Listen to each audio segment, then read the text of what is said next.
Hello, Gabe Heller here.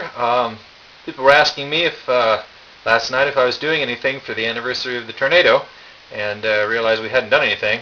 So I thought maybe I'd make a video of what's happened to the neighborhood since then and the house. So here we go, out into the yard.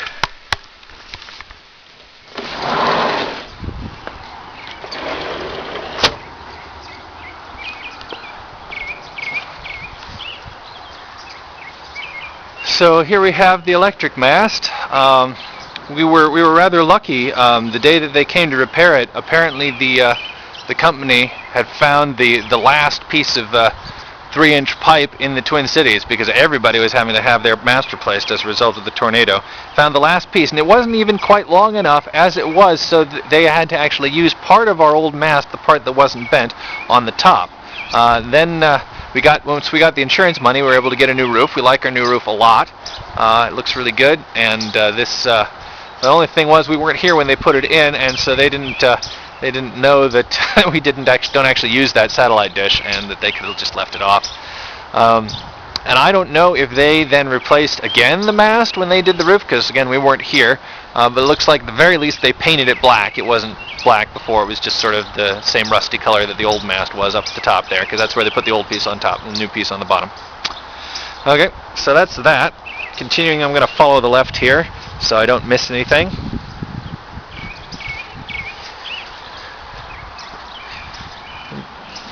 Planted a lot of stuff in the yard this year.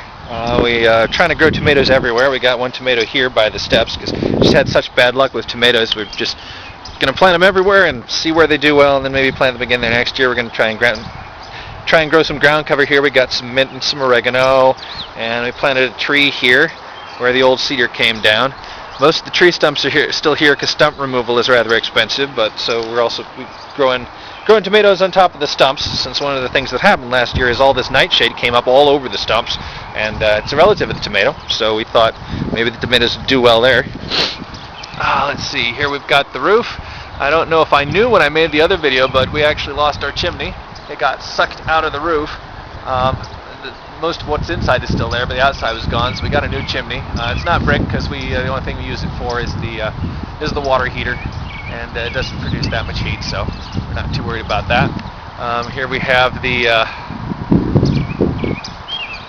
old antenna. It had snapped in two pieces. It's still got a few bits missing, but I was able to cobble it together, and we've got better reception than ever, because we don't have all those trees in the way anymore.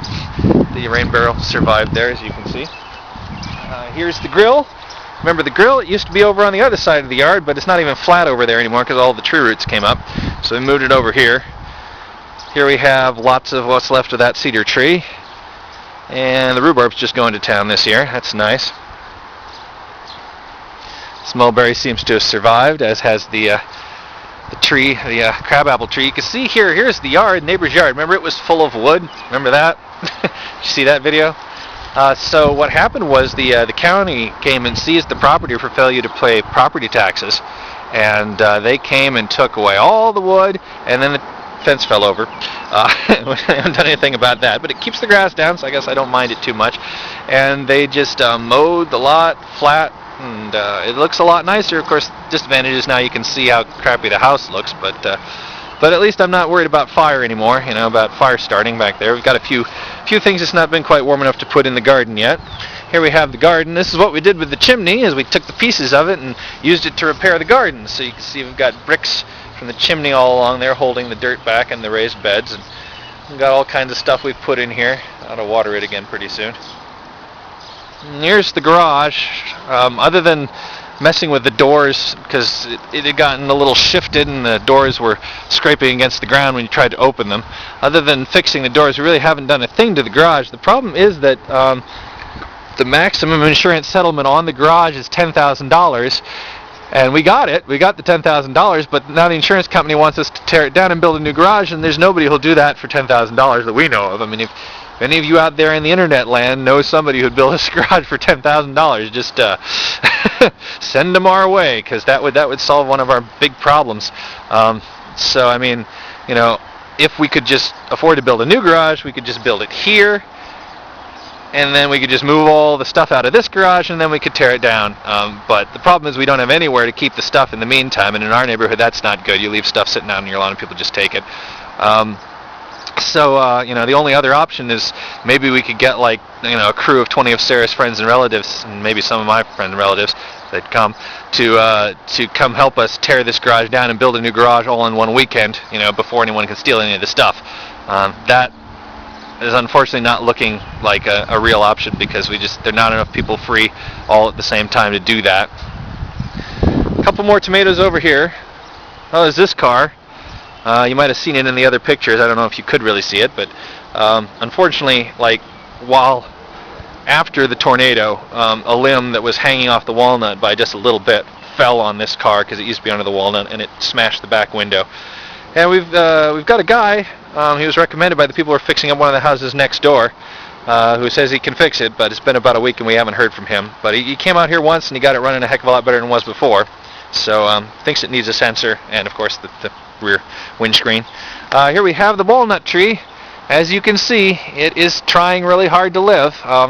The tornado basically blew all of the limbs off of it that had any leaves on them, so it had no leaves left, pretty much. And it grew a bunch of suckers and a bunch of leaves last year, and I guess it saved enough energy to grow a bunch more this year, and it even bloomed. So we're hoping we'll get some black walnuts. Here's the shed. Remember the shed? It was upside down.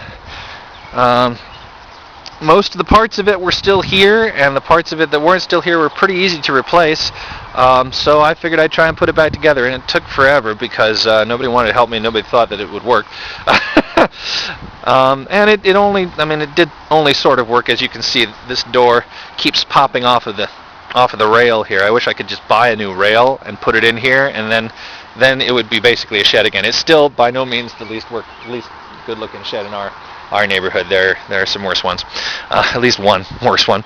Here's the fire pit. You might notice it's a little smaller than it was before. On various occasions I've tried to get rid of all the wood by burning it, but on one of those occasions, one of the neighbors called the fire department because they were afraid that one of the vacant houses around here had caught fire, and so they came up and they showed up and made me put the fire out, and gave me a sheet with all this information on it, and one of them was that the fire pit's only supposed to be 3 feet wide, and ours was a little bigger than 3 feet wide, so we had to make it smaller, and which makes it harder to burn all of these giant pieces of wood without having to chop them up. And I'm not very good at chopping wood, so here's what we've got. Apparently the city doesn't mind this, hasn't sent us a note about these.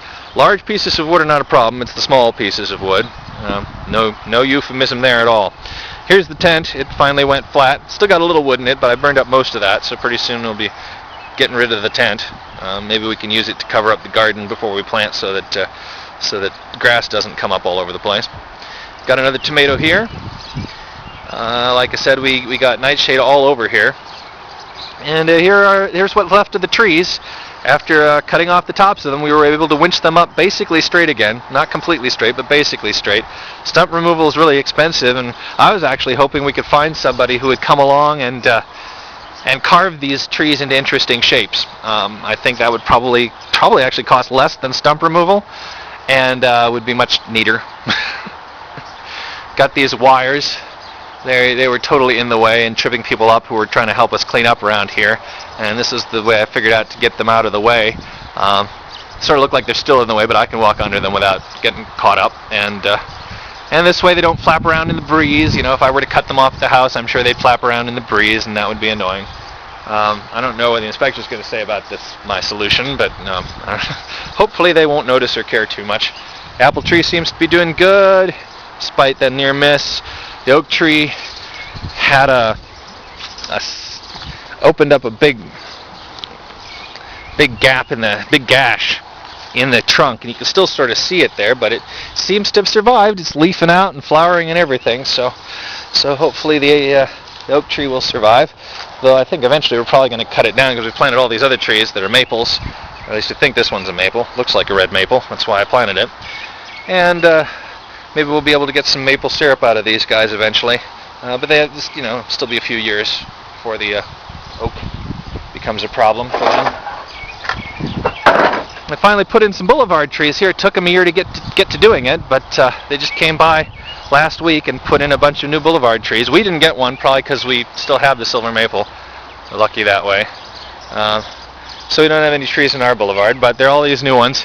Here's the other tree, the other big tree that survived in our neighborhood. Big old pine, really tall. Now you can see it from blocks away. If you want to know where we live, just look for this pine. They took down the whole house in front of the pine, but they left the pine. There it is. And when they took down the house, they put up like a snow fence or a debris fence. I'm not sure what it was, but it was just sort of black plastic tar paper kind of stuff, and just, you know, like slats, like lath slats to hold it up. They were shoved into the ground, and it kept falling over all over the place, and it looked pretty bad for quite a while, but I guess they knew what they were doing, because now the lot is nice and flat and grassy, and looks like it's all taken care of.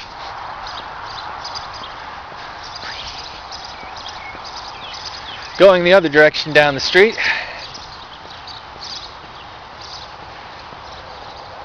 Well, I forgot to mention this house. Somebody bought this house. They're fixing it up to sell. It looks like it's actually officially for sale now, so I guess they're done.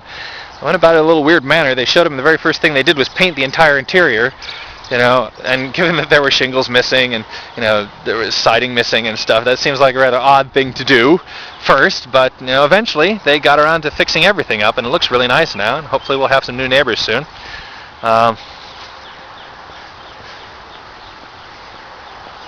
Here we have the house on the other side that was seized by the county. As you can now see, it's certainly seen better days. It's really too bad, though, you know, because I think it's probably going to end up being torn down, and I suppose that might be nice for us, because we might have a nice lot next door that maybe we can buy and have a gigantic yard. On the other hand, I mean, now look at this house. It's got these neat details. It's got these buttons here and the stucco, and then down at the bottom it's got this crazy paving along it. I think that's really neat, and I'm going to miss it if they decide to tear it down. I really sort of hope they don't. Hope someone buys it and does something useful with it. This house here, I think someone may in fact be renting it already. They've been working on it the last couple months, though it sat all winter with holes in the roof and, you know, shingles off the top and missing shingles, and so, you know, I hope that didn't lose too much on it that way. Seemed like a bit of a waste that no one worked on it before winter. A lot of the other houses on the block, like especially this one and a few of the others, I think they must either have really good insurance companies or really good policies, or just really know how to deal with insurance companies, because a lot of people just got their stuff fixed right away, and it looks really nice. Looks a lot better than it used to. Let's see here. More boulevard trees. Down at the end of our block, they dug some holes, and either didn't put trees in them, or somebody came along and stole the tree. Oh wait, there are trees now, like since this morning. So I guess that's where they stopped for the weekend. So, well, thank goodness nobody stole the trees. I was a little worried about that. Then we've got this house. It was for sale a little bit ago. Looks like somebody bought it. The first thing they did is put up a bunch of tinfoil or mylar or something in the windows of the porch. Don't know what that's about. And this lot here was, there were like 8 really tall, nice trees.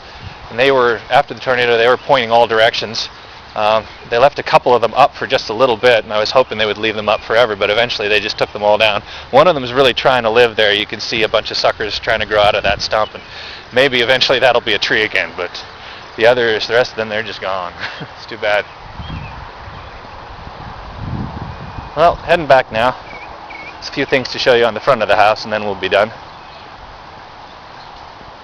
That house we just looked at, people call that a grandma house. A lot of these lots, when they started out, when the houses were first built on them in about the 1920s and 30s, they were small houses built on the back lot so that people could afford, because, you know, during the Depression or right after World War I, and so people coming back from the war or people in the Depression could afford a small cheap house. They build them on the back lot, and then you'd move in and save up your money, and when you could afford it, you'd build a nice big house on the front lot, and the old house would either become the garage, or you'd tear it down and build a garage on the back lot.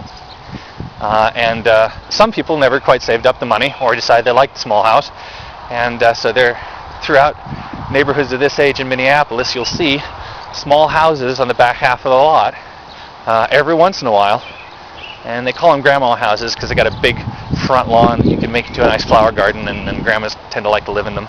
And it's good for an older single lady. It's all on one floor, you know. Okay, so let's see. We're back at the house.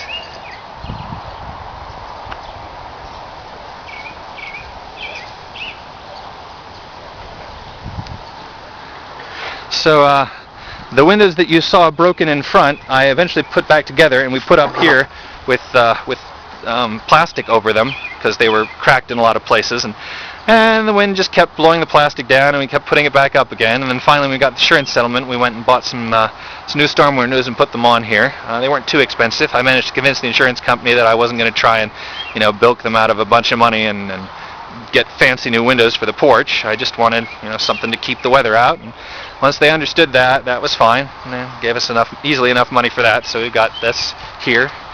I went ahead and, even before the insurance company showed up, I went ahead and bought glass for these windows because, I didn't want everything on the porch to get all moldy and rotten while we were waiting for the insurance settlement.